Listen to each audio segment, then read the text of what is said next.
Very good morning, everyone. Very good morning and welcome to your first Unit 3 class in 2026. Okay, I hope all of you all are keeping fine, doing good. Guys, girls, all of you all, we are coming back after quite some time now. So in our last class in December, we started topic 15. Topic 15 is about systems development. And we spoke about somebody who handles system development, who, how can I say it without telling the answer, who basically leads the project. What do we call that person? We call that person the project manager, right? And we spoke about some of the characteristics that a project manager should possess.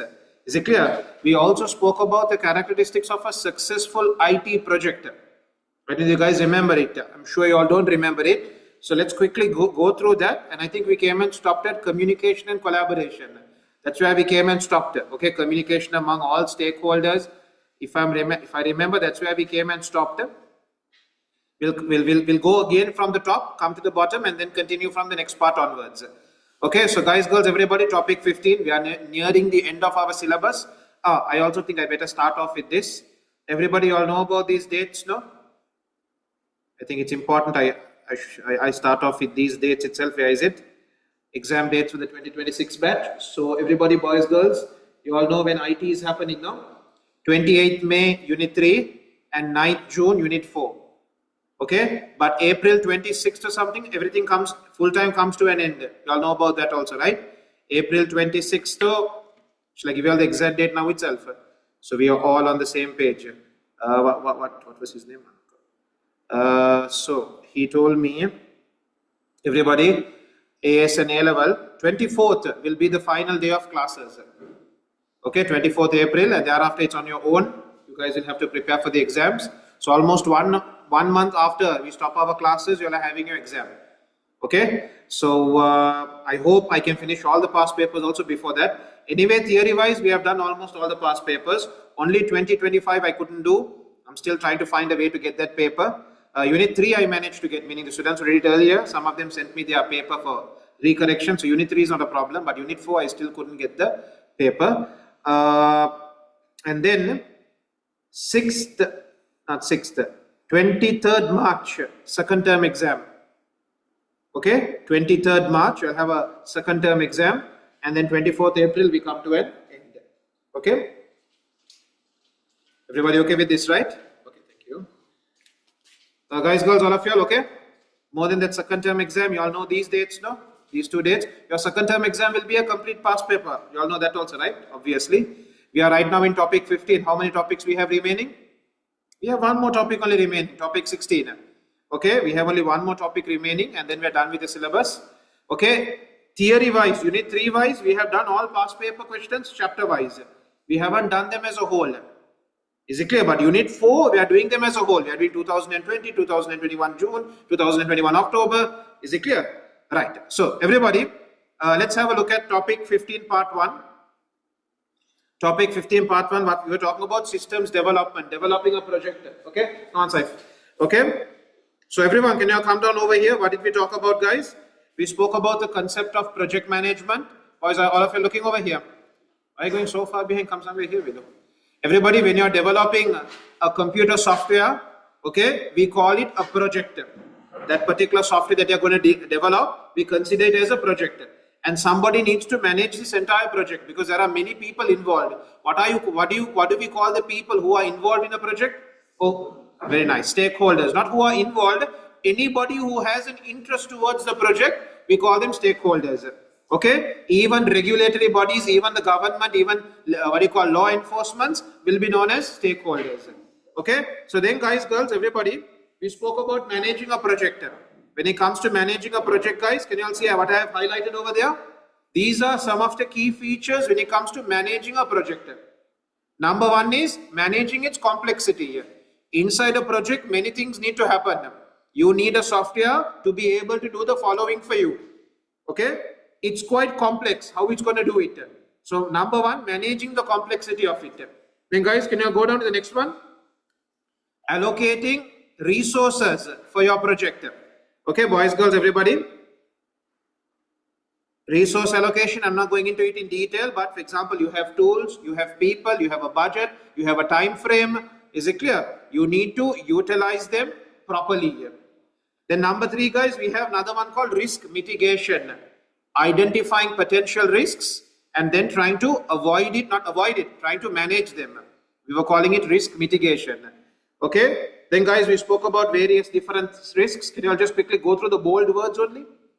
The different types of risks that a project will have to deal with. Boys, girls, page number 5. The client's requirements can change. Technical issues can come up. Threats can come up. Okay, data leakages can take place. Data compromising can take place.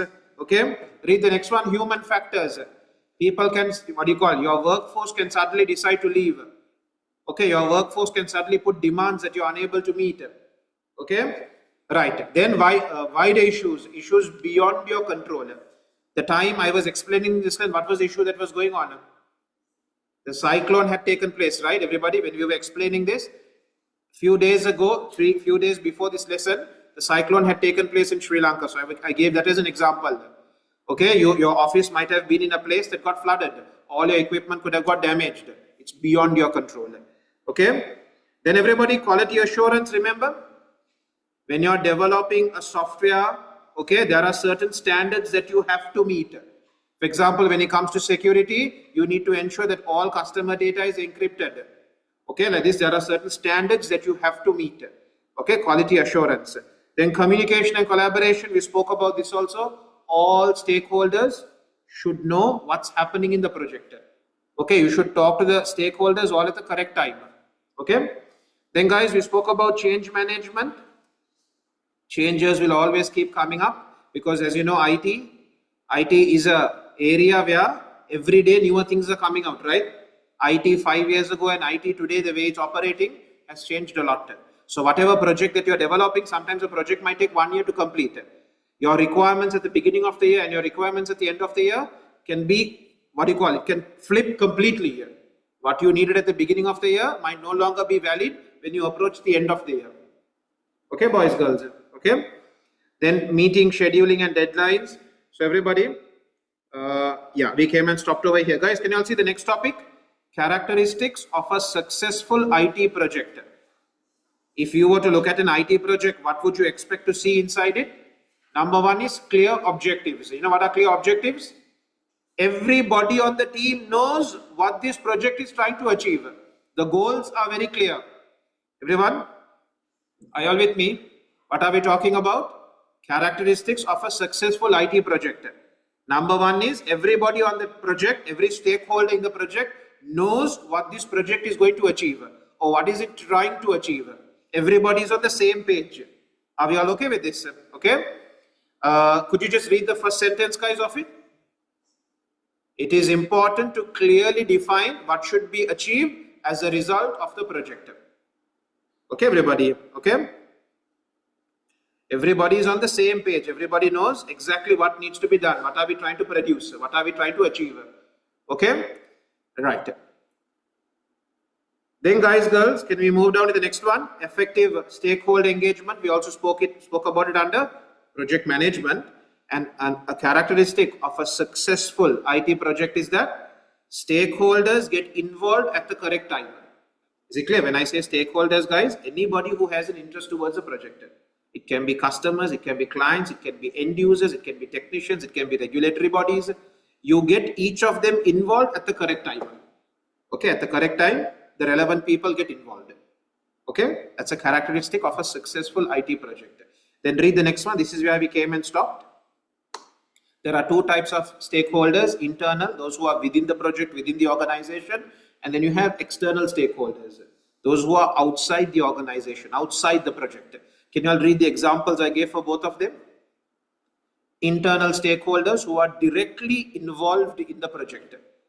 Okay, who are they? Team members, staff of the company that will use the system, its managers, its executives. Okay. External stakeholders, people who are outside the project, who will be using whatever the project is going to produce. Like whom, guys? I have highlighted it. Some? Yeah.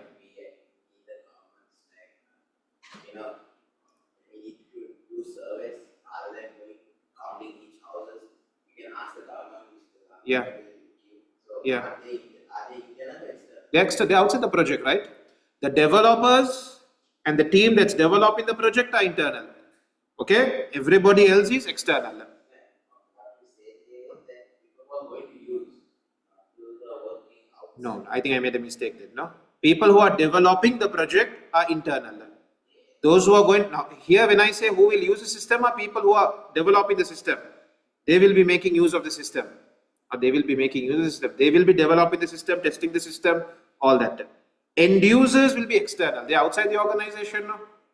End users will be external. Yeah, I get that, but when you say we get sources from outside, Yeah. like I said, the government. Government is giving, okay. Yeah. So they are also being part of it. They are external, but they are functioning outside your project. You get it? They're external. Okay? Sounds okay? Right. I wanted to give you all an example here.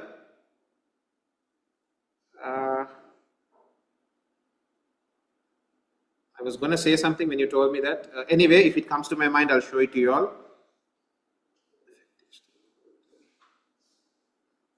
Anyway. Right. Everybody, can you all read the heading, subheading again?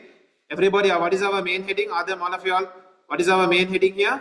Systems development. Okay, developing a system. Okay, and then guys, we are now in the subtopic of what? Characteristics of a successful IT project. We saw a couple of characteristics, very clear objectives, effective stakeholder involvement. Okay, right. Can you guys come down to page number 8 and read the next characteristic? Detailed planning. Okay, everybody, detailed planning. Okay, so before you actually start working, there is a clear plan on what needs to be done. Okay, they say, for example, there is a quote, I hope my wording is correct. Not planning is planning to fail. Okay, so if you guys have a major project going on, right? Which is your, I hope you're at least aware of the project. What's the project you all have going on? Currently working on your A levels. Okay, project part 1 was done. Now project part 2 you all are working on. Is it clear? If you all haven't planned how you're going to achieve, how you all are going to complete it, it's a plan to fail. A plan to fail is when you do not know what to do, how to do, when to do, where to do. Okay, that's a plan to fail. So I hope you guys have, I have given you all some hints, some tips. Okay, today I'll show you all something else also. Okay, right, everyone, can you guys go through detailed planning? Okay, so before any project commences, you need to start planning. When are we going to start? When are we going to finish? Who is going to be involved? How much, how are we going to deal with risks? Okay. In part 2, guys, we'll be drawing charts when it comes to planning. Okay, that's really messy here. Okay, so can you all see examples of detailed planning? Shall we highlight those? So for example, you will outline the scope.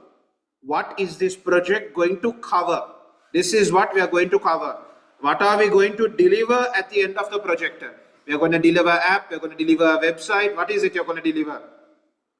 Then your timelines. When do we start? When do we finish? Okay. Then what are your resources that you need? Then you identify your risks. Then you mention what quality standards you're going to follow. Okay, Gosandu, all of you all. These are examples of detailed planning. Okay, if you all guys can remember 2-3 things, that will be great. I have given you all further more things. Okay, scheduling is pretty similar to timelining. When do we start? When do we finish? When do we do what? Budgeting, how much do we need? Okay, resource allocation. You know what resource allocation means, right? Putting the correct resources in the correct places. Okay, Ikram, all of you, do you have the tute with you? Come on, make use of your tutes. Make it easy for you to revise. Okay, make things stand out. So when you're revising your eyes, immediately look at that. Because remembering detailed planning is difficult. But if you highlight the meaning of detailed planning, it becomes easier when you're revising. Okay?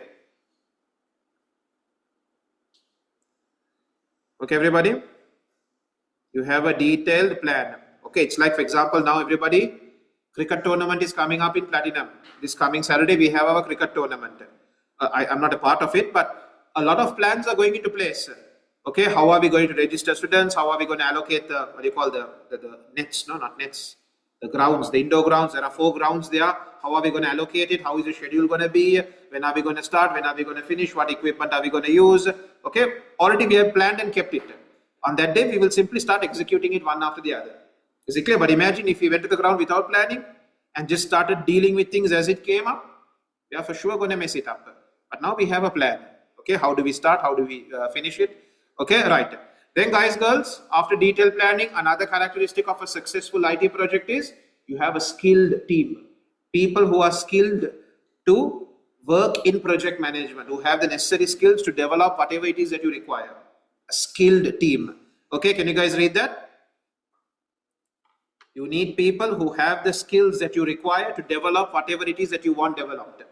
Okay, okay, with the necessary expertise. Okay, so I'll highlight key words. Everyone know what skilled means, no? They know how to get what you want. Okay, necessary expertise. Okay, the project manager may select team members who have the required skills and knowledge needed for the project.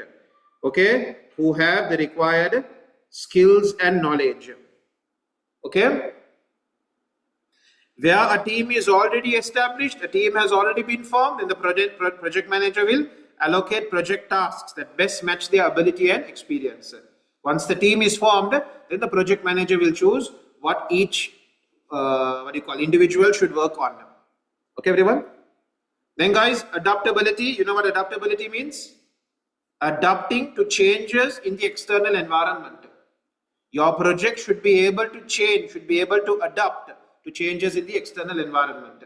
Okay, like I told you guys, especially in IT, what you are doing today may not be valid tomorrow.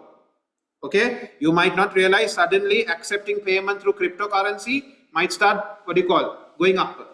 Everybody okay with this? So whatever system you're developing it, at the end of the year, your client might say, you know what, we need a system that's going to accept cryptocurrency because many of the customers are paying through cryptocurrency here. Okay, so your system should be able to adapt to that change. Okay, can you guys go through adaptability? Your system, your project should be able to react, should be able to respond to changes that happen in the external environment. Okay, keep reading it, guys.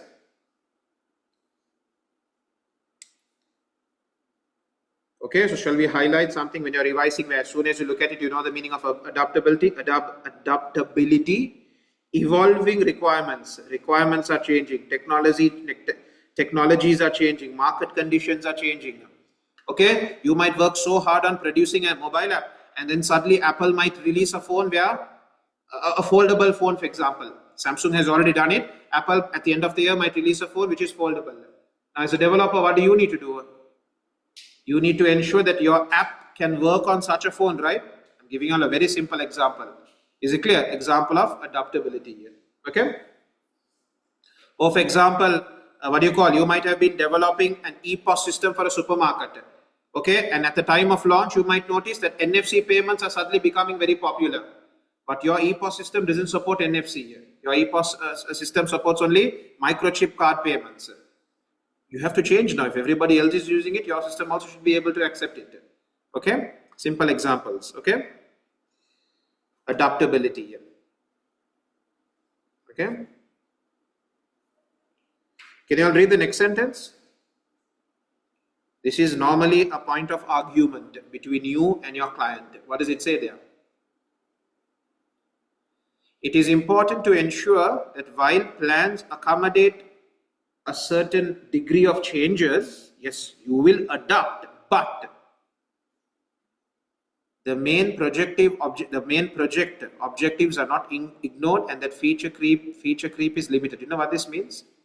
Sometimes your client might change the requirement, saying what? This is adaptability here. You get it? This is generally where developers and the client have a major argument. Is it clear? Because IT projects, it's not in one day you do it, no. It's generally months that go into producing an IT system.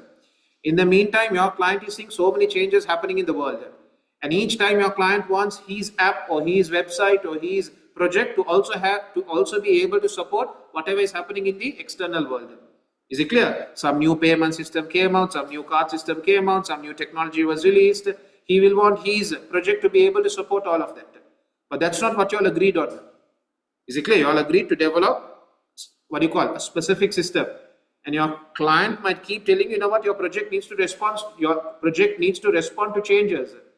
So he might use adaptability as an excuse to get you to develop more than what you all agreed on. Do you all see what I'm trying to tell you all? Okay, so this is generally a point where developers and the clients do not get along. Okay, the client says, you know what, you guys need to adapt, change to change, what do you call, respond to changing requirements. You as a developer will say, this is not what we agreed upon. Okay, can you guys go through it? Then guys, girls, another characteristic of a successful IT project, effective communication. Okay, can you guys read what effective communication is?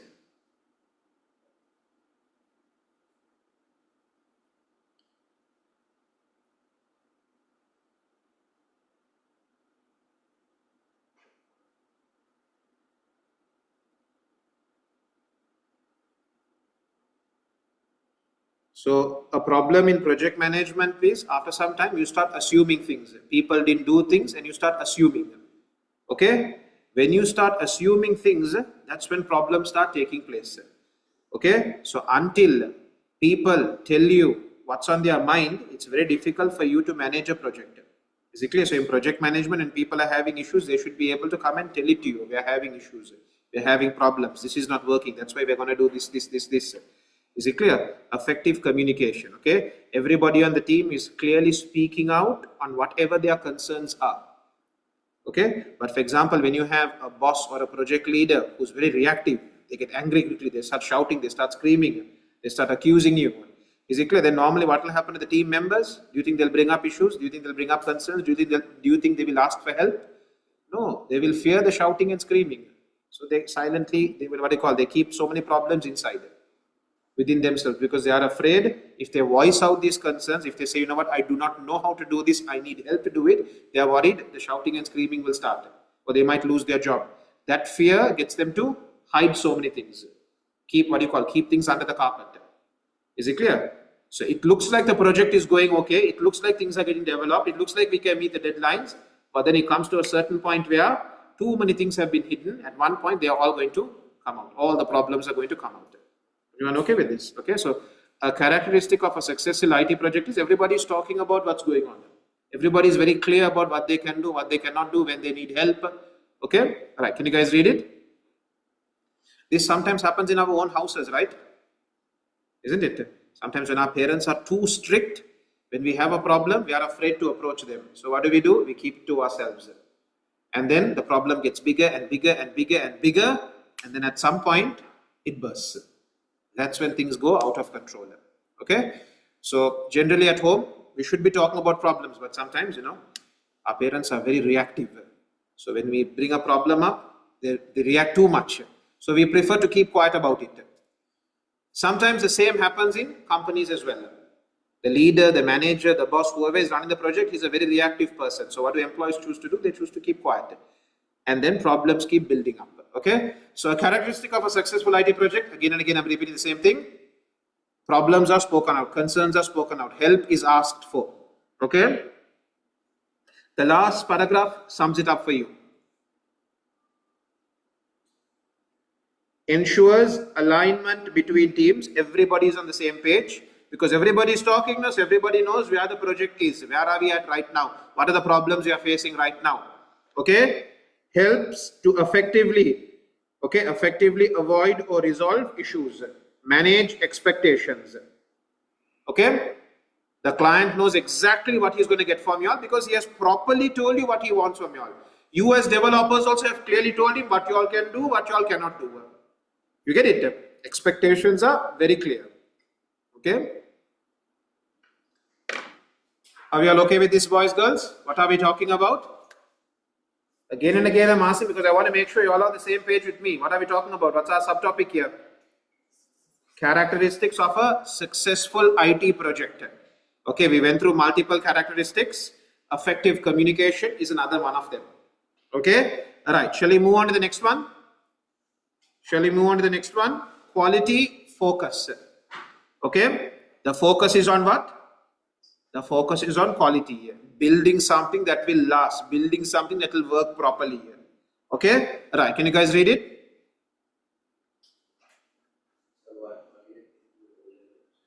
The oldest website? I don't know.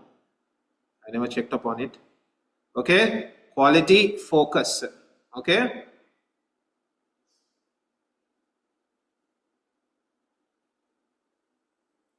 Okay? So it's important you define what are your quality standards. Okay? And then ensure that your project meets those standards. Okay? The project manager must then ensure that appropriate processes, best practices are in place to deliver high quality solutions. Okay? Appropriate processes, best practices to deliver a high quality solution. Okay? Then another characteristic is, we spoke about it again, a part of project management is risk mitigation, right? Identifying risks and managing them, not avoiding them. Okay, everyone know the difference between reactive and proactive? What is reactive? Sorry? After the problem happens, you deal with it. Proactive is, before it happens, you identify it and you prepare for it. Is it clear? You see it's possible that your database can be hacked, so you start preparing for it. So you start backing up your data. So you start encrypting it. So you start putting username and password. So you start putting a firewall. This is proactive.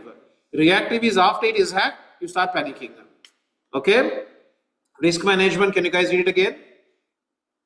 Okay? Developing appropriate risk management plans. How are we going to deal with risks? Natural disasters can take place. Okay? Employees can leak data. Okay? Our data can be compromised.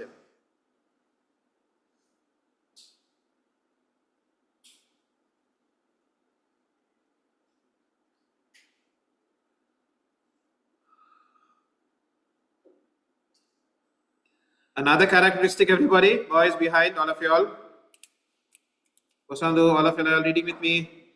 Another characteristic is continuous improvement. Doesn't this normally happen with all apps? What do we get?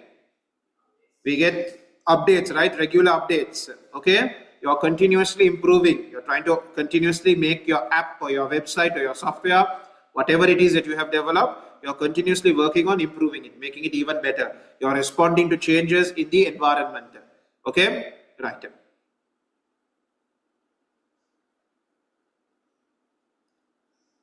Okay?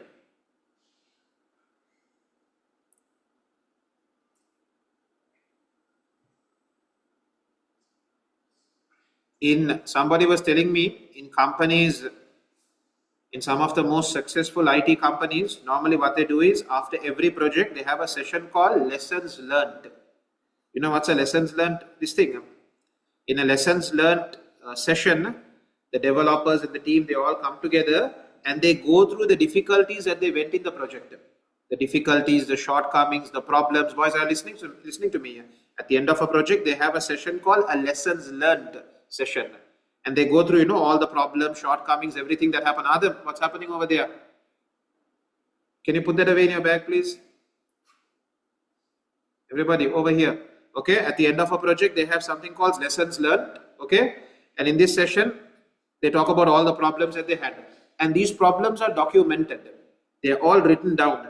And how did they approach each of these problems? How did they approach each of these shortcomings? Is it clear? When they take over the next project, when they take on their next project, they for real go through the lessons learned document before they deal with the second project. Because boys, girls, you need to understand, project managers will keep changing, teams will keep changing, but the company will remain the same. Do you understand what I said? Let's say Platinum Business Academy is a software development company. The company remains the same, but the team will keep changing. Today's employees may not be there tomorrow. Now the company wants to maintain a reputation of quality, right? So they need to keep learning from their lessons. So what does a company at the end of every project? They have a lessons learned session and they document everything that they learned in it. That document is documented and kept. When they start on the next project, whatever the team is that's taking on project number 2 has to go through the lessons learned document before they deal with project number 2. At the end of project 2, what do? They have another lessons learned. They have another lessons learned session. Again, they document all the problems and challenges and difficulties they went through. That is documented. So now when they go on to project 3, they go through document, what do you call, lessons learned project 1, lessons learned project 2 before they start project 3. Don't you think as they keep going through this, they're going to get really good?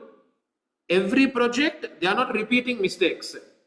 You get it? In every project, they are reducing the number of mistakes that they make. You guys get it? Okay? So that's an example of continuous improvement. Okay? So generally here, in some places we have an attitude which is, if I suffered, the next team is also going to suffer.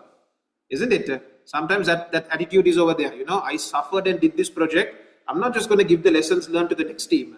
If I suffer, the next team is also going to suffer, just like how I suffered. So what happens? The company is continuously repeating the same mistakes again and again and again. Okay? Right, boys, girls, everybody, are we okay with continuous improvement? You are learning from your mistakes. Okay? Another characteristic is on time, on budget, pretty basic. Okay, you meet the deadline, you meet the budget. Very difficult, okay, almost impossible. Okay, why do you think it's almost impossible? What did we speak about above? Changing requirements, adaptability. Is it clear? Okay, quality focus. These are things where on time, on budget is very, very, very difficult. Okay, especially in an IT world where things are changing so fast, it's very difficult for you to stay on time and on budget. Okay, but if you can do that, that's great. Okay, can we move on away from here, everyone? Okay, now boys, girls, thinking like an IT specialist. We spoke about risk mitigation now. We spoke about managing your risks now, identifying your risk. Now, boys, girls, is every risk equal in weight of risk? Is every risk equal in weight of risk? Answer is no. Is it clear? There are certain risks where chances of them happening are very low. But if they were to happen, they could do, what do you call, destroy your whole business. Like for example, think about a cyclone. A cyclone happening, chances are very low. But if it were to happen, your whole business could come to a standstill. There are some problems, very common. But if they were to happen, they don't cause a major impact. You get it, guys? Like an example can be like what? Sorry? Hacking is a bit severe. Think about something lesser than that. One of your servers malfunctions. You heard my verdict, right? One of your servers malfunctions. It's a problem and high chance of it happening. Very high chance of it happening. But is it going to disrupt your entire business? No, because there are other servers. What's a good word you all can use here that you all have learned? Very good. Because you'll be using a distributed system. You will not be using one server. You'll have servers across many parts of the world holding the same data. You'll be using what we call a distributed system. Is it clear? Chances of a server going down, very high. Impact, low. Everyone okay with this? So, you need to identify risks and you need to prioritize them. Which ones should you be giving a lot of energy on? Which one should you not be taking that seriously? Okay? So, let's look at this. Everyone, can you come down to page number 10? Page number 10. Thinking like an IT specialist. Can you all read word for word? Every single word, can you all read there? It is common for many IT professionals to use something called risk analysis. You analyze all the possible risks that can take place and you start giving them a rating. Okay? The higher the rating, the more priority you should be giving to it. Okay? I'll give you all some proper examples for this. Keep reading it. There are different ways to analyze risk, but a numbered matrix is the most common. Okay, we'll see what this numbered matrix is. So everybody, there are two matrices, 3 by 3 or 5 by 5. Everyone okay with this? Right, get ready to it. So the matrix will have two parts. Probability of the problem or the risk happening. Ishan with me? Okay, one part of the matrix will be probability of this risk happening. Okay, and the other part will be the impact, the consequence if it were to happen. So, you all look at it until I load up the example.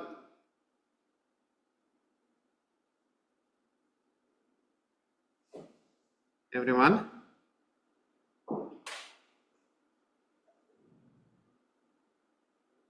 Look here. Right.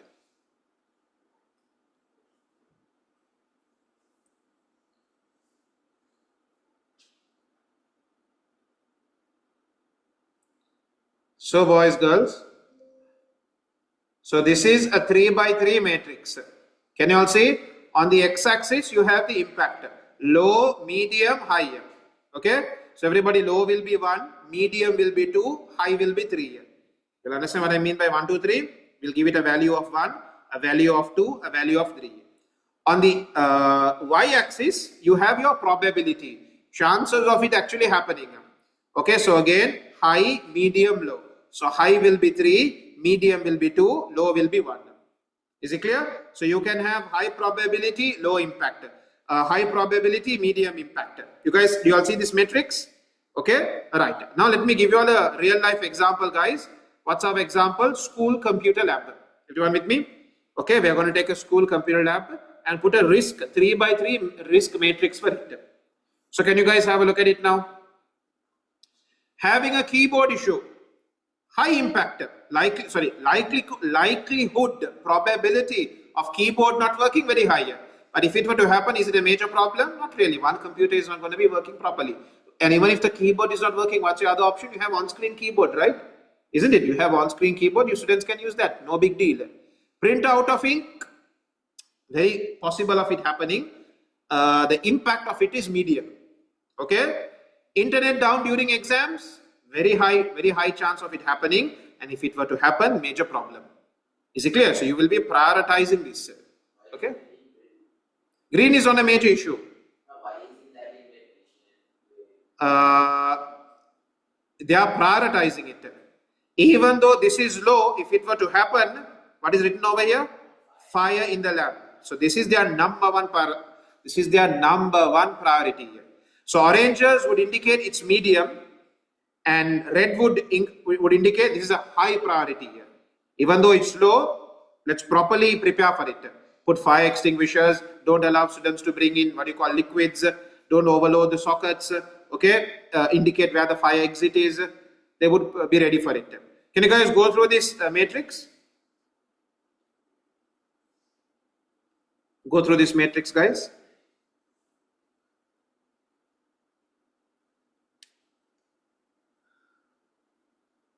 Okay, so everybody, the matrix that I took this on the internet, the matrix that the way you identify this and the way I identify this, do you agree they'll be different?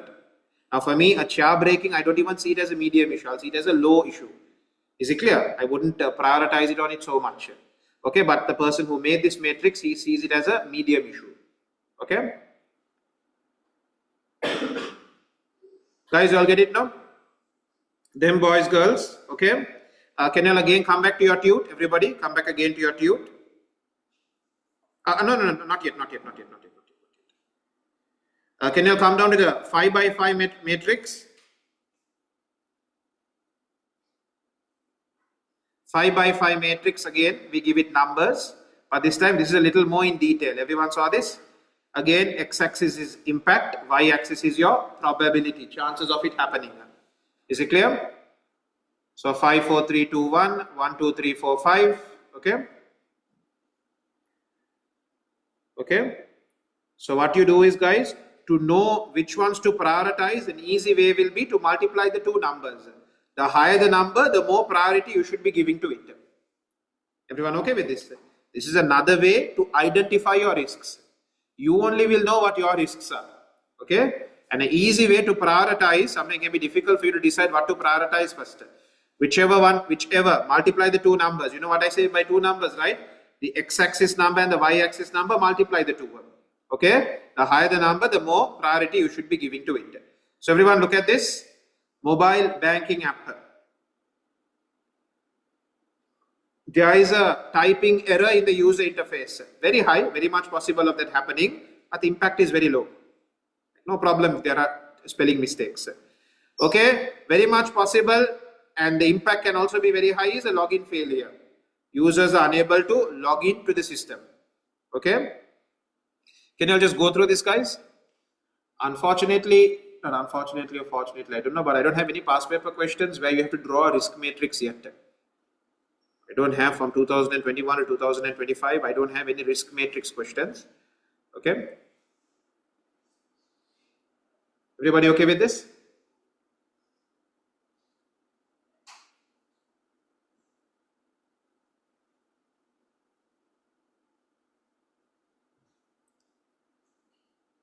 Then boys, girls, after looking at this, and guys, in an exam, guys, how your risk matrix is and how my risk matrix, will it always be the same?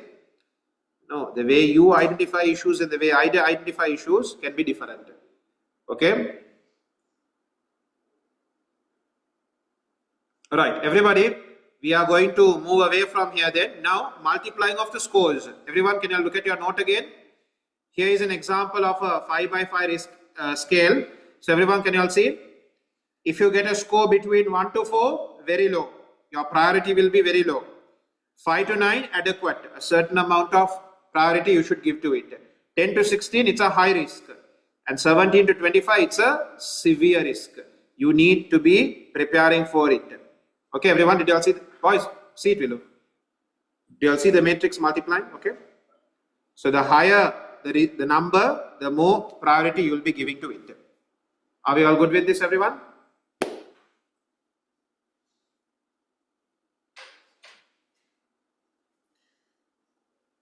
Right, everybody, before we have a look at smart targets, okay, I want to talk to you all about something else.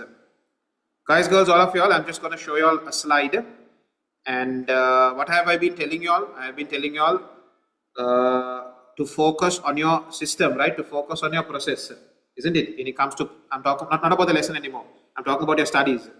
I'm talking about your studies. Just forget about this for a minute, Willow. Don't forget about, just minimize it, okay? And look at me now. Everyone, I've been telling you all exams are coming up, okay? It's not only exams. Anything that's going on in life, what I'm going to show you all applies to anything that you want to do with your life. Okay? Your school is just preparing you all to deal with life. Is it clear? School is just preparing you all in what do you call it? It's using studies to prepare you all for the real world. Is it clear? Now guys, your A-levels are coming up. That's the project that you guys are working on. And in this A-level examination, there are many things that are beyond your control. I keep stressing again and again, the type of paper you're going to get, the type of questions you're going to get, the question that they're going to choose to put for the essay question, beyond your control, who is the examiner, the mood of the examiner, the mood of you on that day. There are so many things beyond your control, okay, that you can't control. So there's nothing you can do about it.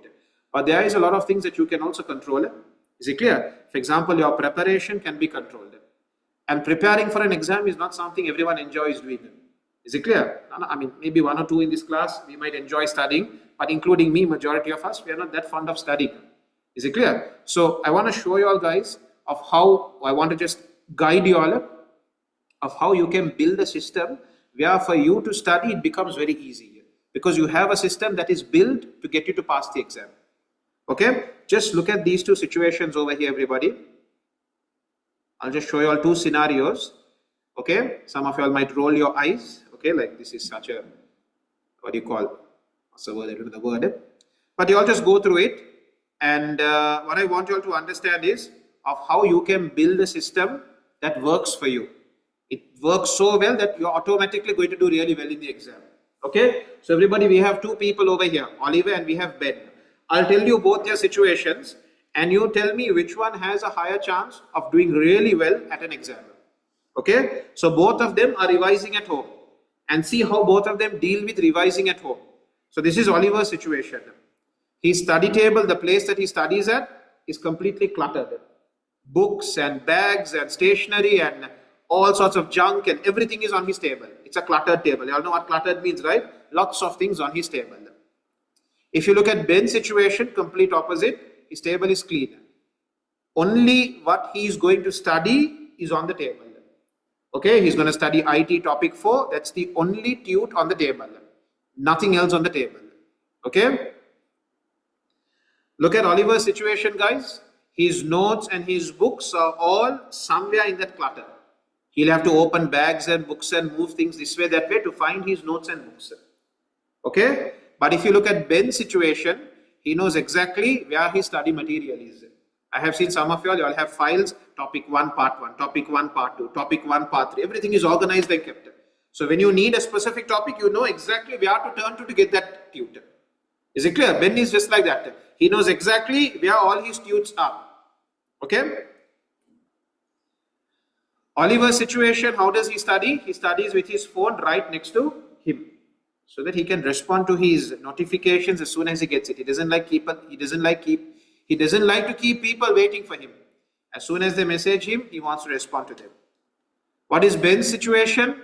He doesn't even keep the phone in the same room when studying. Okay, other times it might be with him, but when studying, he keeps the phone outside the room. He keeps it in another room. If you look at Oliver, when he goes to study, he knows he has to study, but he doesn't know exactly what to study here. He knows A level, but what to study in A level, he doesn't know. Okay, he knows there are 3 subjects, but what do I study right now? He doesn't know. Ben, before he studies, he knows exactly what he's going to study. Today I'm studying topic 4, part 1 and part 2, and then I'm doing 5 questions from part 1, 5 questions from part 2. So before he sits down at his table, he has already made up his mind on what he is going to study here. Okay? Oliver, to improve his level of focus, he uses his phone to find good music tracks. Okay, he feels music helps him concentrate, so he sits at his table, takes his phone, and he starts searching for music tracks. Okay, Ben's situation, he prefers studying in a quiet environment, so he closes his room door while studying. This is his situation. Oliver, comfort matters to him. So how does he study? You all can read from there. Other more of you can read. So how does he study? While lying on the bed. He lies on the bed only and he studies. Okay. How does Ben study? This is something I think I should stress here. He studies like this. Sorry. Students online. 1 second. Is my camera okay? It's okay now. You guys can see me, students online. How does Ben study? He forces his back to be upright, his body to be upright posture. Is it clear? Because can you feel sleepy when you're sitting like this? You can't. Your body is against feeling sleepy here. This is not a posture anyone falls asleep in. Is it clear? So when you fake your posture, you're automatically changing your body, your mind. Is it clear? So it's difficult for you to feel sleepy when you're sitting like this. Okay? So he has this posture to prevent him from feeling sleepy here. And then guys, next what do we have? Oliver's attitude, Oliver's belief is what? The subjects are too hard. There is no way I can pass it. There is no way I can score an A. I'm just going to try and pass it. That's enough for me. That is Oliver's understanding. Okay. He automatically, subconsciously in his head, he says, you know what? No chance of scoring an A. No chance of scoring an A star. I just need to pass this subject. If I can get a D or a C, that's good enough. Is it clear? But if you look at Ben's situation, what does Ben believe in? He believes exam is beyond his control. He has no control over the paper. However, preparation is in his control. Now guys, girls, what do you all think, guys? If you all had to take a bet, if you all had to gamble on who has a better chance of scoring a result, even if I told you, you know what, Ben is a really stupid guy here. He's a mental case. He's a retarded case if I told you. You know what, Oliver is pretty smart. He's a real genius. You would look at these two situations and you say, okay, yes, Ben can be really stupid, but his system is set up in such a way where he's anyway going to pass. The system he has can't fail him. He can't fail with that system. When he studies, he doesn't feel sleepy. When he comes to study, he knows exactly what he's going to study. His table is not a mess. Is it clear? But if you look at Oliver, even if I told you, you know what, he's a genius, he's brilliant. Okay, you would say, yes, could be, but his system is going to fail him. Okay, he studies while sleeping, which means definitely he's falling asleep. He searches for music after coming and sitting at the table. He doesn't know what he's going to study. You get it? So you would say, you know what, Oliver, even though he's a genius, his system is going to fail him. Everybody, in this class, we have almost all of you are brilliant people. Problem is our system. We have a system that doesn't allow us to study here. You see, when you tell yourself, you know what, today I'm going to go home and study here. Okay? But when you go home, you do not know where your notes are. So what does your mind say? You know what, tomorrow find the notes and then start studying. So then what happens? Tomorrow never comes. Okay? You keep procrastinating it. So if you plan to study, guys, before you leave the house, keep the notes on the table itself. So as soon as you come home, the notes are already there. You don't have to spend time searching for notes. Because when you start searching for notes, you'll come across distractions. You'll come across things that will take your mind somewhere else.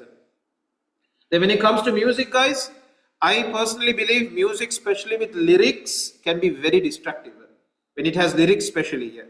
Okay, and another problem when I play music is I always want to change the track to another track because something else comes to my mind. Okay, so I find music very distractive. I don't know about you, but if you're using music, your music should be sorted out when? After you start studying or before? Before studying happens, the track should be sorted. Is it clear? Because after sitting at the table, you take your phone. There is it. Somebody has sent a notification. There's a reel popping up. And your mind goes somewhere else. 1 hour passed, looking at social media. Okay, guys. So what I'm trying to remind you all is set up a system where it's impossible for you to fail. The system on its own will get you to pass the exam. Everyone okay with this? Okay, so I just gave you an example over here. Check your system. Check how you do your studies at home. Is it in a highly disturbing environment, distracting environment? So even if you're a genius, your system is failing you. Okay, boys, girls, everybody. We are in January. To be honest, you all have time. I'm not going to scare you all and say no time and you all are screwed and all that. No, there is time. We are in January. We can change things. We can turn things around. Okay, and prove to yourself that you can achieve what you want to achieve. Okay, because after you finish your A-levels, you guys are going to start university. Then your parents are not going to be back here, what you call forcing you all and checking. There is no parents meeting in university. Do you all know that? There is no parents meeting. The university will never ever call your parents and complain about you. Sounds awesome, okay? But that pressure that your parents have been giving, some of you all, that pressure is the pressure that you all are studying with. Isn't it? That's how it is, okay? But once you get into university, there's nobody who's going to be forcing you. There's nobody who's going to be checking on you. It's going to be solely your system and you alone. Okay, so try to develop systems where no matter where you go, your system is so good that you're bound to do great things. You're bound to, do well. Okay, boys, girls, everyone. Okay, just check your systems.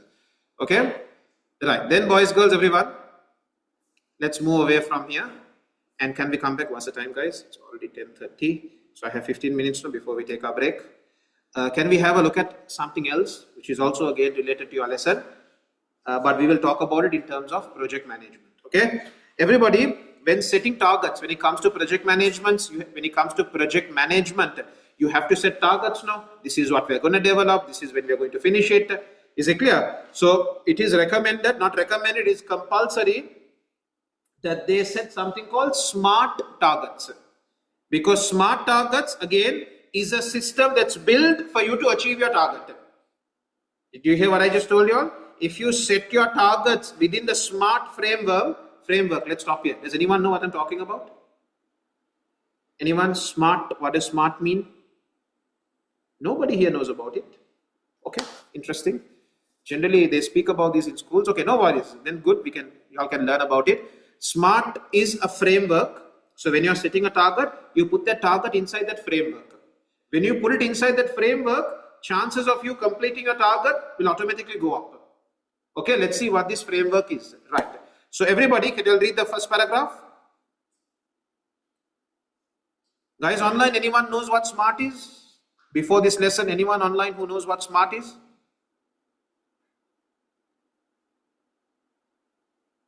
Just drop me a message, I know.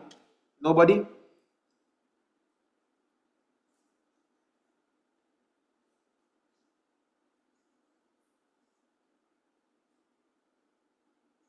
Nobody. Okay, interesting. Right, can you guys read it? It's an approach to setting goals and objectives for a project in a way that ensures they can be used effectively to monitor and evaluate the project. So everybody, what does SMART stand for? Number one, S is specific. Your goals, your targets should be very specific. You know what specific means? You know exactly what you're going to achieve. Okay, everybody. So for example, when you're going to study, you don't say, I want to get a better grade. You don't say, I want to, I want to improve myself. No, that's very vague. You be very specific. I want to score this many marks. Or I want to complete this many papers. Or I want to do this many questions. You get it? You be very specific. You know exactly what you're going to do. So in terms of project management, you will say, this is what we're going to develop. It will have this feature, this feature, this feature. Very specific. You know exactly what's going to be done. You're not vague in terms of your goals. Okay? I want to make more money. Instead, what would you say? You wouldn't say, I want to get rich. You would say, I want to, in terms of specific, what would you do? If I told you to be specific with getting rich, you won't tell me I want to get rich. You will not tell me I want to get wealthy. You will tell me, you will give me a specific amount. I want to have this much of money in my bank account. Or I want to own this particular property. Or I want to own these list of properties. Or I want to own these assets. You get it? You're very specific. You know exactly what you want. Okay, now you'll understand what specific is. Can you all read what specific is? The goal must be clear and well defined so that it can be more easily tracked and assessed. Is it clear? Okay, so if you tell me I want to get better at A-level IT, that's a very vague term. How do I know you have got better? But if you tell me, you know what, at the upcoming second term exam, I want to score so much for, I want to score so much for unit 3, so much for unit 4. Now you're being very clear with me. I know exactly how much you want to achieve in each paper. This is specific. Okay, read number 2. Measurable. You should be able to measure whether you have achieved your goal or not, or how far away are you from your goal. It should be measurable. Okay, so when you tell me, you know what, I want to lose weight, that's a horrible goal in terms of the SMART framework. What would you tell me? When you tell me I want to lose weight, it's a very vague term. So how would you make it specific? You would tell me the number of kilos. I want to lose 10 kilos. This is my current weight. Okay, I'm for example 80. I want to come down to 70 here. Very specific. Is it clear? Then can I measure it now? Is it measurable? Yes. Every time I check your weight, I can see you were 80. Now you have come down to 75. You have lost 5 kilos, 5 more kilos to go. Measurable. Or for example, you say I want to lose 10 kilos in 15 days. Okay, right. Can you read the next one? Number 3. Achievable. Whatever goal you're talking about, it should be an achievable one. It should be a realistic goal. Everyone know what realistic means, right? Okay, it's something that is within your grasp. Okay.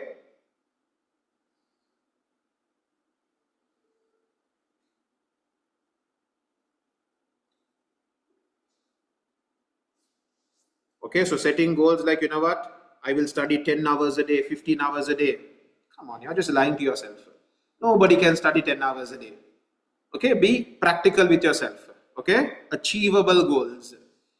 Okay, I will lose 20 kilos in 1 month. Come on, 20 kilos in 1 month, never going to happen. It sounds lovely on paper, but not achievable.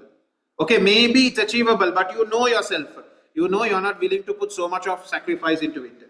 So give achievable, realistic goals. Okay, then what is R? It should be relevant. It should match with whatever you're trying to achieve. Everybody okay with this?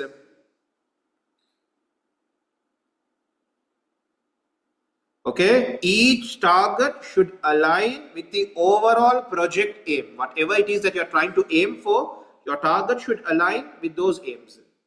Okay, it should be relevant. Okay.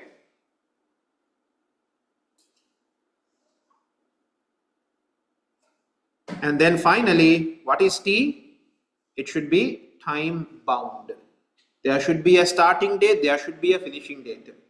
Is it clear? Without a timeline, guys, you can't, track a project. It has to be time bound. So when it comes to your studies also, guys, be very specific. How many subjects are you doing? How do you want to? So guys, rather than setting a goal, use SMART targets to set a system. What are you going to study? When are you going to study? How many chapters a day? How many questions a day? Is it clear? Rather than setting a goal, I will achieve this result. Rather than setting a goal, set the process. So be very specific. Okay, I have 3 subjects to complete. I have IT, this subject, this subject. Now in IT, how many units do you have? I have 2 units. Inside those 2 units, inside unit 3, I have topic 14, topic 12, topic 13, topic 14, topic 15, topic 16. Inside unit 4, I have only databases. Is it clear? You are now becoming very specific in how you are going to achieve your target. Okay, then you can start measuring also now. I have 2 units. I have inside unit 3, I have 5 topics. Inside unit 4, I have only 1 topic. Okay, when am I going to finish these? When am I going to finish these? Okay, make it achievable for you. Put down targets of how many questions you're going to do, how many past papers you're going to do. Okay, give a, to do this particular past paper, it's going to take 2 hours. Okay, then it should be relevant, obviously. Okay, it should be connected to your overall aim. Okay, and then have time, it should be time bound. Okay, everybody, Now I'm talking about in terms of your studies though. The same thing is done when it comes to projects also. Okay, what the project is going to achieve or what the project is going to produce, they always set what we call SMART targets. Shall I go from top again? What is S? Specific, measurable, achievable, relevant, time bound. Okay, everybody, shall we do a quick trial for ICT, for IT? Shall we? So everybody, when it comes to IT guys, I don't like to set goals, okay, because goals are not in your control. I like to set processes. Everybody okay with this? So when it comes to, when it comes to your IT lesson guys, oh, you know what, we'll do this next week, okay, because I need to start the next lesson. Okay, I'll just put down over here, smart process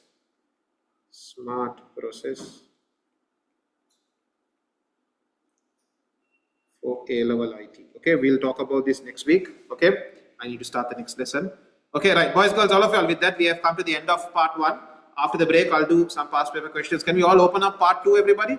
We will pick this up next week, okay? Next week, we don't have class, no? Next week, we don't have class because it is Thai Pongal, right? The Thai Pongal or Deepavali? Thai Pongal, right? Next week is Thai Pongal for y'all. And then, guys, then I think we might do theory on Friday because practical we are no. Guys, next Friday I'm not there, so I think that whole week you all will not. Next Friday I'm going outstation because of the holiday. Okay, I'll get back to you all. Okay, right, boys, girls, everyone, can we all open up topic 15 part 2? We'll pick this up a little later. Okay, setting what do you call a system for your IT exams. We'll pick it up later. Okay. Can we all open up part 2? Topic 15 part 2 will take a couple of weeks for us to complete. Okay. Topic 15 part 2 will definitely take a couple of weeks. It's quite a big part. Right. Boys, girls, everyone. Where are we?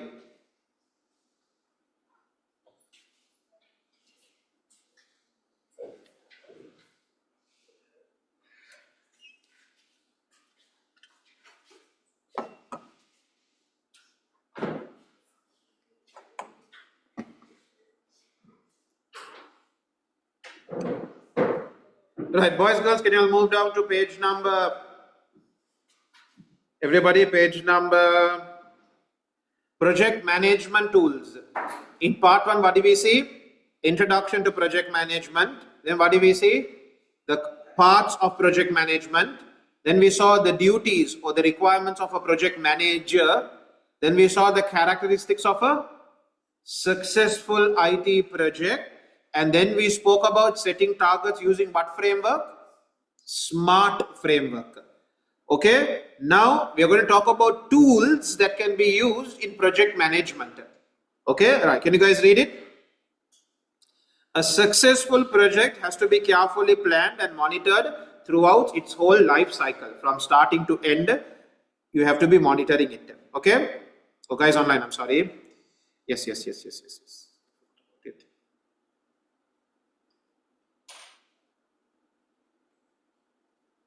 Bad. Right, can you guys keep reading it? Boys, read it below. This includes timing, task progression, your budget, your resource usage. A project manager will have a range of tools of the project management process. The project manager will have a range of tools. Those tools, we will not look at all of them today. We will just introduce them today. Okay? Right, can you guys now read this with me? Can you all first read this, everyone? Some new words are coming into play. I'll give you all the meanings shortly. Nodes and Gantt charts are fundamental tools in project management. You know what fundamental means, right? The most basic. Okay, you have to be using them. Any project will be using them.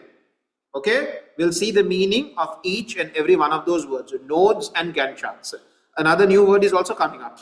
Although the context in which they are used is slightly different, they are related and will often be used together to support project planning and tracking. Okay, keep reading it, guys. What is a node, guys? A node refers to a point or milestone in a project schedule or network diagram. I don't think anybody understood anything over there. Everybody, in project management, guys, we have something called a Gantt chart. What does a Gantt chart do? A Gantt chart will show us the nodes that have to be done.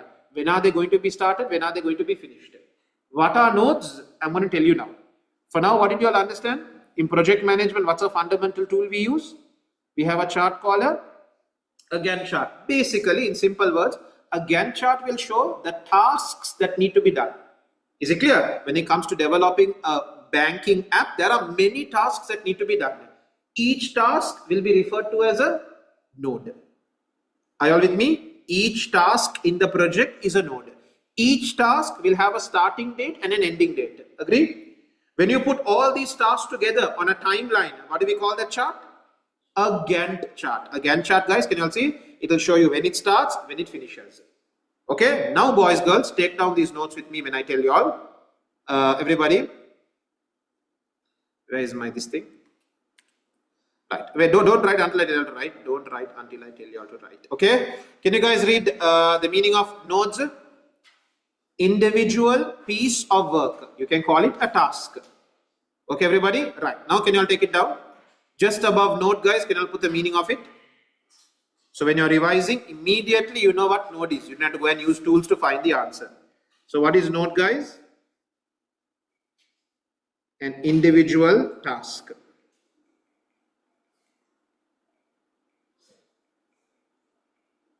Okay?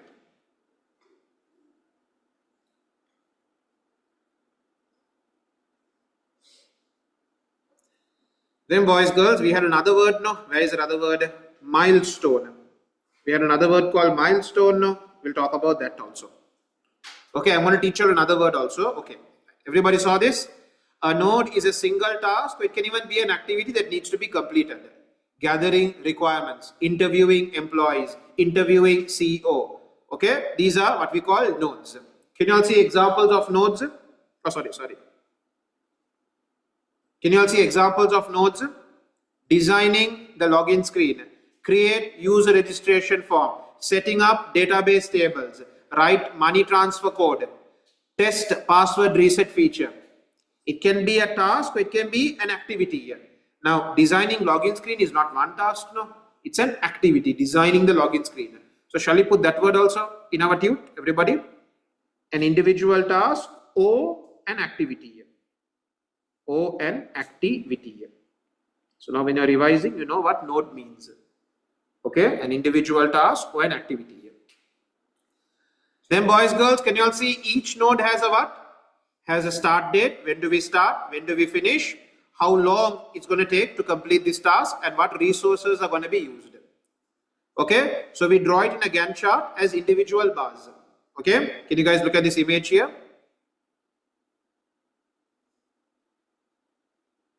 Everyone saw this? Planning, the planning node. Can you all see? This is how we draw planning. It's going to happen. It's going to start in January. It's going to finish in February here. Everyone saw? This is what we call one single bar. As soon as planning is done, immediately the next node will start, which is wireframing. That will start in March, end in mid-April. While wireframing is going on, the design process can start. Can you see? These two can go to parallelly together. Is it clear? However, design process will finish mid-May. Once that is done, only front-end development can start, but front-end development can only start after about 50% of back-end development is done. Only after about 50, you can't see.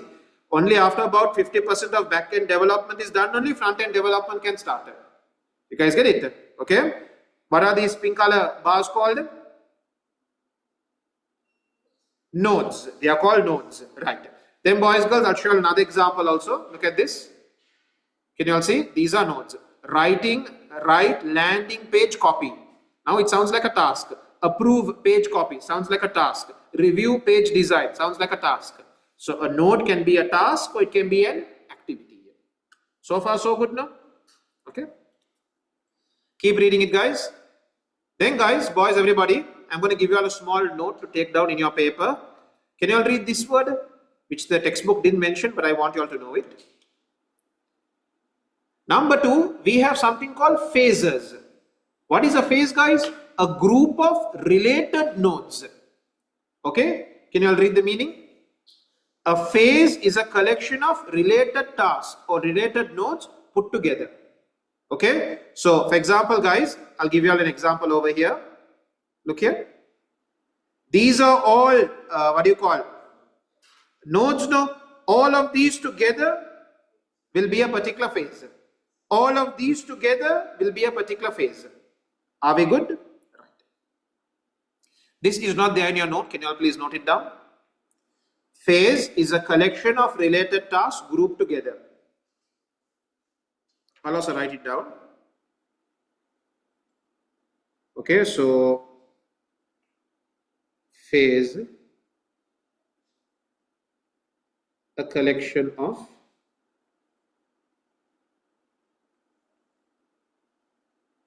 related tasks grouped together.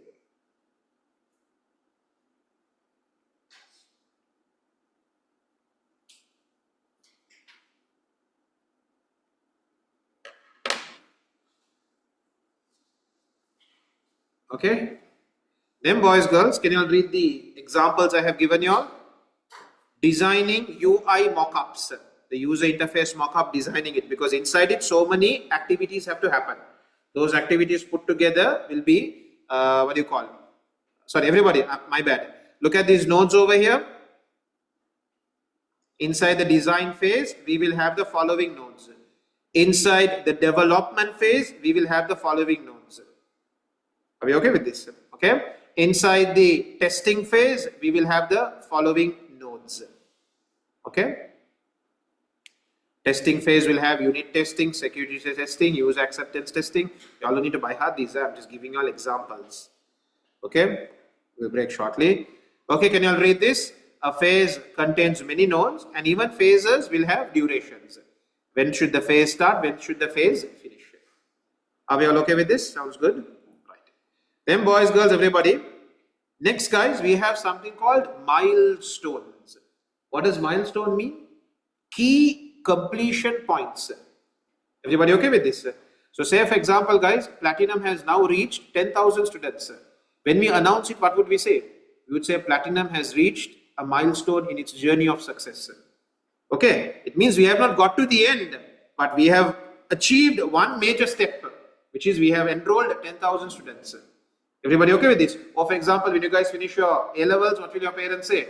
Or when, what do you call it, the award ceremony, they will say something like, you know what, this student has completed one milestone of his education, which is his school education. Now he moves on to his higher education. You get it? So when a group of activities have been completed, when a group of phases have been completed, we call it a milestone. Okay?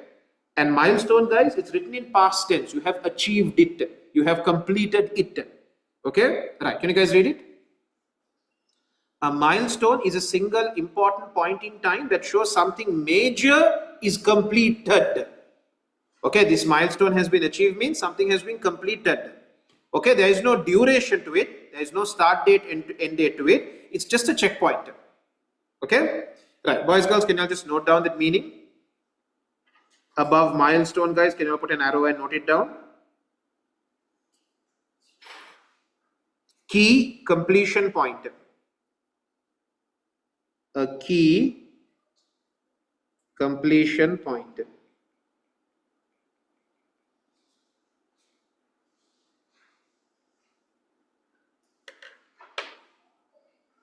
So,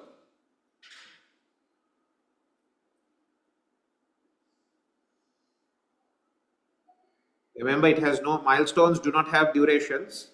Milestones are simply telling you have completed a set of phases or a set of nodes. Okay.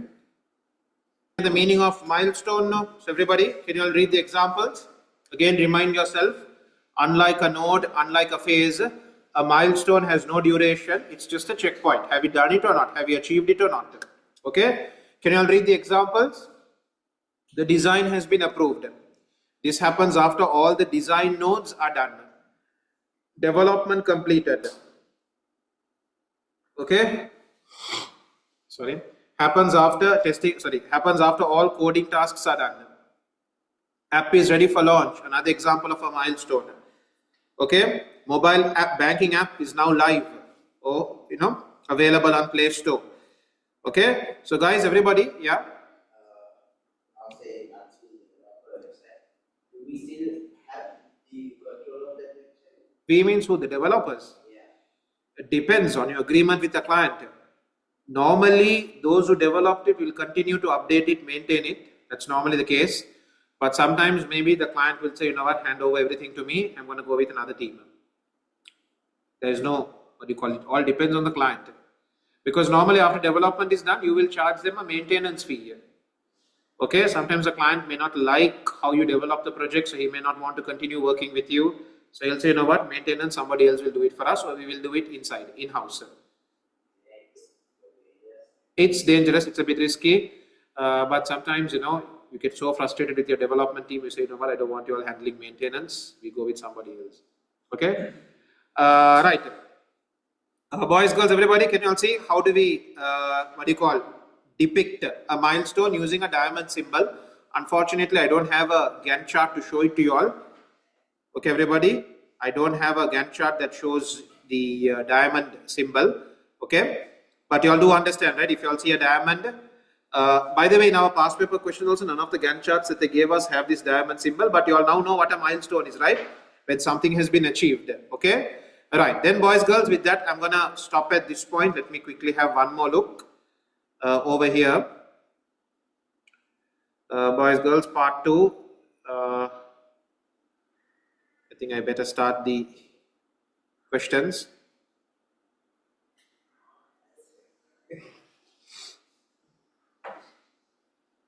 Right, everybody, can we start our past paper questions, please, everyone? I wanted to show you all one more thing. Here, this part.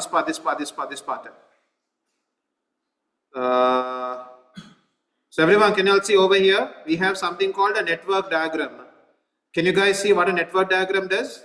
It represents significant tasks, okay, that mark progress or completion stages in the project. Each node, each task relates to a specific and measurable target to objective. So guys, in the network diagram, can you all see over here? You have your task. In the task, what do you mention? The name of the task. To do this, to do that. And there'll be a start date, there'll be a finish date, and the duration will be mentioned. Okay? Did you guys realize task 1, task 2, task 3 can all start at the same time? Do you all realize that? Task 1, task 2, task 3 can all start at the same time. No, they can be done parallelly here. Okay? So I'll give you an example. I'll not take an IT example. I'll take a real life example. Football tournament again. Okay? Arranging referees, arranging jerseys, booking ground. All these 3 tasks can be done at the same time. No, you don't need to have the referees to then book the ground. No, right? You get it? So for example, over here also, for example, task 1 can be gathering user requirements. Task 2, for example, can be setting up database. Task 3, for example, can be designing user interface. These 3 can all happen on their own. Okay. However, in order for task 4 to happen, task 1 has to finish. Understand that? When you look at this diagram, what do you all understand? In order for task 4 to finish, task 1 has to be done. Everybody, after task 1, 2, 3, 4 is only done, task 5 can start. Understand this? Sandro, okay there? In order for task 5 to happen, all 3 of them have to be done. Not 3 of them, all 4 of them have to be done. Now, can you guys listen to me carefully? Go on the look here. You all agree with the following wording I tell you all? I'll tell it to you all later also. If task 2 gets delayed, is task 5 going to get delayed? Yes? Yes or no? If task 2 gets delayed, don't we still have some more time before task 5 has to start? Is it clear? You can see over here, task 2 can get delayed. Because if task 2 gets delayed, we still have a few more days. Task 3 also, task 3 can also get delayed because after task 3 nothing else is there. It's task 5 only. You get it? So even because you can see over here, task 1 gets delayed, what's going to happen? Task 4 will also get delayed. And if task 4 gets delayed, task 5 is also going to get delayed. So this side, are you with me? Okay? You guys see this, right? When you look at a network diagram, you can identify the points where delays are okay. Okay, when you look at a network diagram, you can identify points where delays are okay. And there are certain points where delays are not okay. Okay, we have a name for that. I will teach it to you all next week. A critical path we have. Next week, I'll be teaching it to you all. Okay, right. Can you guys read this? Network diagram is a diagram that provides visual representation of the project tasks and their dependencies. Dependencies means what? In order for this to happen, this has to finish. In order for task 4 to happen, task 1 has to be done. In order for task 5 to be done, task 1, 2, 3, 4 have to be done. You can see their dependencies. Okay? Right, then guys, I'm stopping at, it's still going on. Everybody, I'm stopping at this point. We're going to do some past paper questions now. So I'm going to put a line over here and we say we stopped at this point. The Gantt chart part, I'll take it next week. What's the date today? 7th, no? 8th. Sorry, today is 8th, my bad. Okay, everybody, can we attempt a few past paper questions before you all go?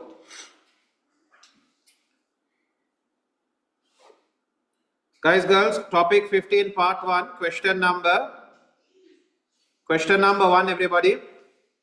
Topic 15, part 1, question 1. Topic 15, part 1, question 1. So over here it says, good project management is important when developing an IT system. Explain 2 features of project management that contribute to a successful IT project. This note is literally there in your tutor. Okay, so tell me the point and then describe it later on. Characteristics of a successful IT project. Sorry? Clear objectives. You all said the very first one. So that's not enough to get 2 marks. Tell me what do you mean by clear objectives?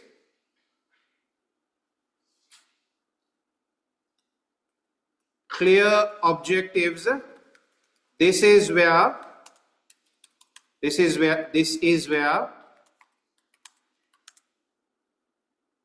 Yeah. How do you mean by clear objectives? Exactly. Okay. This is where the project clearly states what the project will be achieving or producing. This is where the project clearly states what the project will be achieving or producing. Okay.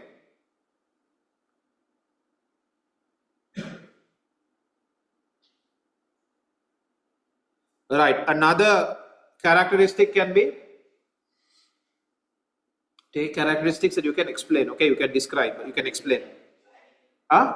Detailed planning where I gave you all certain parts of planning, no, like what? Smart objectives. Okay, more than that, the note I told you all, detailed planning means you have taken care of. Okay, this is where proper resource allocation. Next, managing complexity doesn't come under detailed planning, no? Schedule, this is where proper resource allocation, schedule, budget, time. Anything else? And risks, shall I say? And risks, detailed planning where proper resource allocation, schedule, budget, time, and risks are properly planned for before the project begins. Okay, give me another characteristic, but we don't need to explain it. Another characteristic of a successful IT project. Sorry, 1 second. Adaptability, you should be able to respond to changes in the external environment. Adaptability. Preeta, what do you say? Quality, not assurance, quality Quality focus. You focus a lot on the quality. Quality focus. Once again, inside project management, you have quality assurance. You ensure the project is developed and you compare it against set standards. Okay, sorry?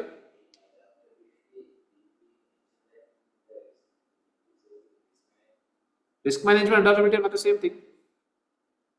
Risk management is you're identifying possible risk and you're preparing for it. So I put it under detailed planning. So you mention if this problem happens, that problem happens, how you all will be dealing with it. Adaptability is changes in the environment, your system should be able to respond to it. So let's say a new payment system comes up or a new coding language comes up, something new comes up, your system should be able to, respond to it. Right. Then boys, girls, question number 3. Okay, question 5 is all took it down now. Question 2 is again project management, so I'm not taking it. Tanya has just started her final year at university. She works part-time for a company that has a number of mobile phone stores. Okay, did you all read that? She is in her final year. Because I have done this previously, I know what to highlight, underline. Okay, but you all also make it a habit when you're reading questions, anything that you think is important, underline it. Okay, so Tanya is in her final year in university and currently she works part-time for a company. What is her goal? Her goal is to work in a senior management position for the company after she graduates.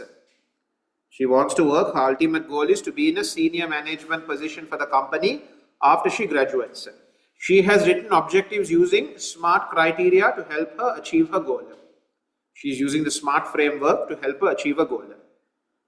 One of Tanya's objectives is, I will gain promotion to assistant manager status by completing the required training in the next 6 months. Okay, I will gain promotion to assistant manager. What is her ultimate goal? Senior manager, right?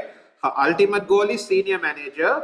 For now, she's saying, you know what, I'll get to assistant manager after completing by completing the required training in the next 6 months. And then applying for the role before completing my course. Okay, complete the table to show how this objective fits the SMART criteria. One row has been completed for you. What is the objective? Gain promotion to assistant manager by completing the required training in the next 6 months and applying for the role before completing my university course. So, in terms of the SMART framework, number 1, specific. So, she has set the specific objective of being promoted to assistant manager. In her quest to become senior manager, she has said, for now, what do I want to do? I want to get to assistant manager. Alright. Is it measurable, guys? Is there any way you can measure where she is right now? Has she achieved what she wants? No way of measuring it? Give me a second. 1 second. Is there no way for you to measure her progress? 1 second. 6 months what? She has told herself she will complete the required training in 6 months, isn't it? Anything else you can measure?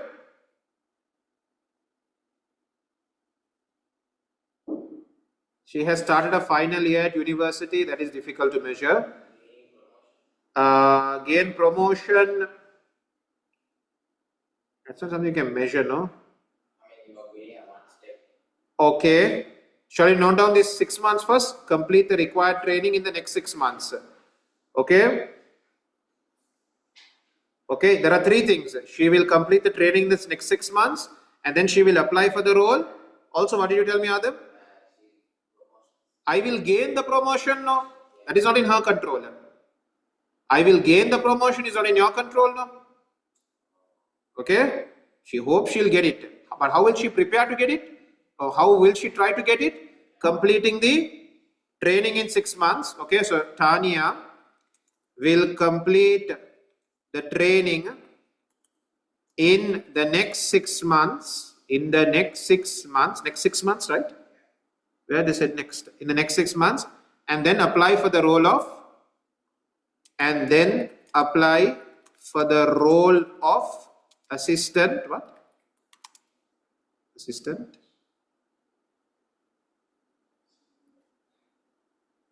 manager. Is it achievable? Is it a realistic goal?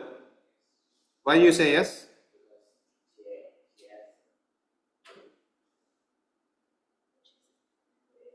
She's in a final year. You're saying it's unrealistic?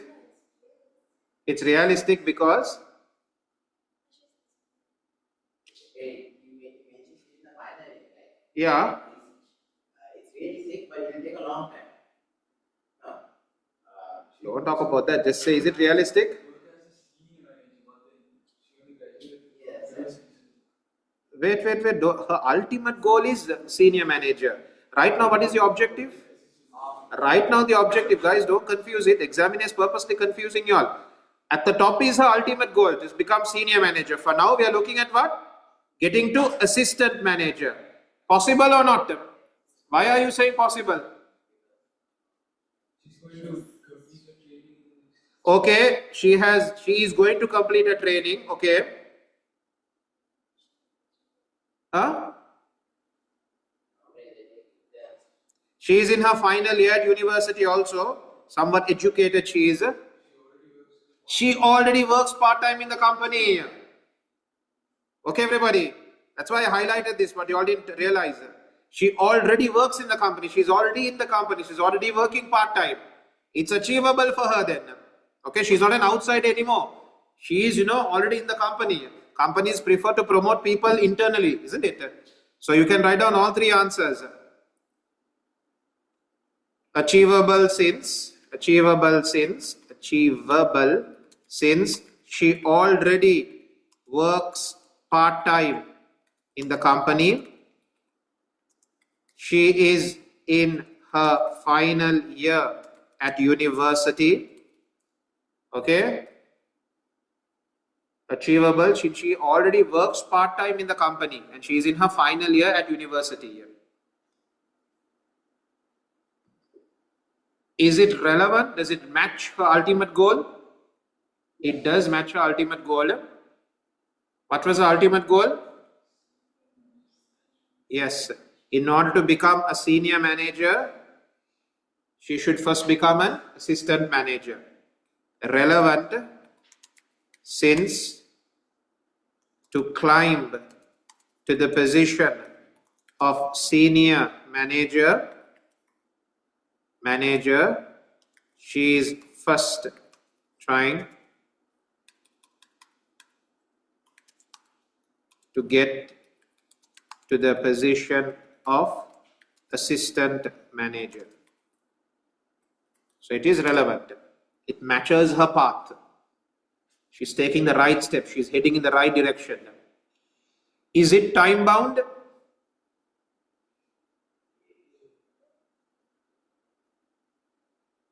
What's the time bound here? Okay, 6 months.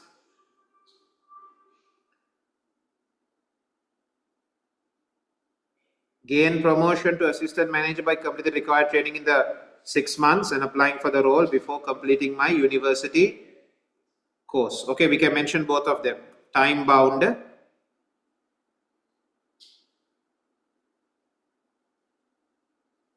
She has given herself 6 months to complete the training or the university course, to complete the required training. She has given herself 6 months to complete the required training.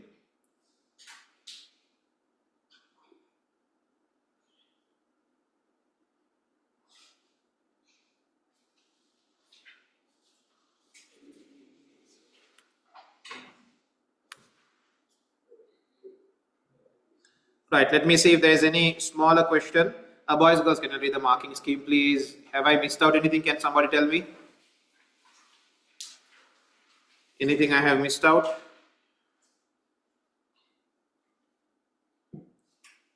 Question number, what was it? 3. Success can be measured by her completing the training successfully, marking the gaining the promotion. What did we write? We wrote that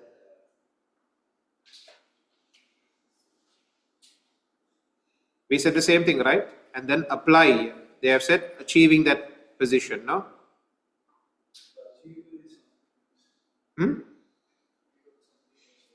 Completed the training successfully. We wrote completing the training. Making the application, we didn't write, no? Did we write submitting the application? We didn't write that, no?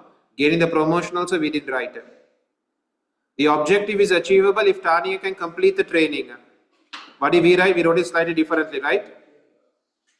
Relevant, we wrote the same thing. She wants to become a senior manager, and so this post is, the right direction for her.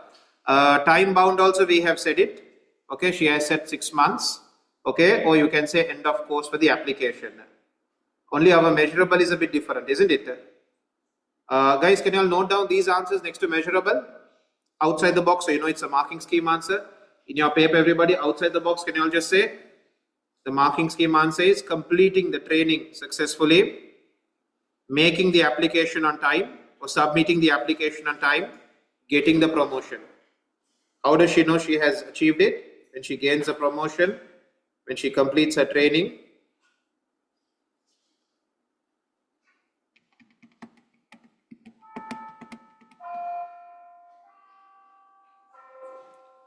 ART, we are okay. Only with M, we are having problems, right?